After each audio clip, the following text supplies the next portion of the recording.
बिस्मिल्लाहिर्रहमानिर्रहीम। अस्सलामुअलैकुम।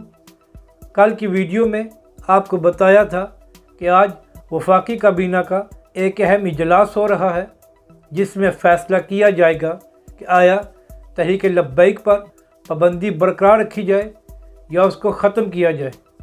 और आपको ये भी बताया था कि हुकूमत के इरादे ठीक नहीं हैं, इसीलिए उन्होंने हाफिज़ साद रिजवी की नज़रबंदी को भी बढ़ा दिया है।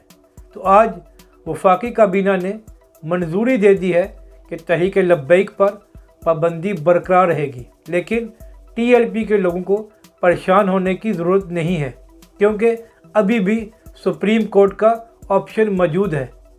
क्योंकि पाकिस्तान के आइन के मुताबिक कोई भी सियासी जमात किसी दूसरी जमात को कालादम करार नहीं दे सकती।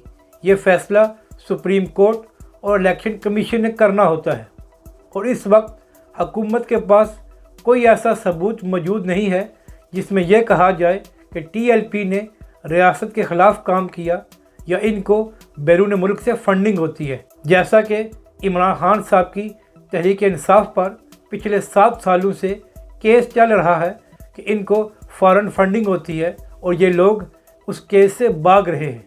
अब TLP के लोगों के लिए एक खुशखबरी ये भी है कि हुकूमत ने जो कुछ करना था आपके ख़िलाफ़ उसने कर लिया है। अब इससे आगे वो कुछ भी नहीं कर सकते।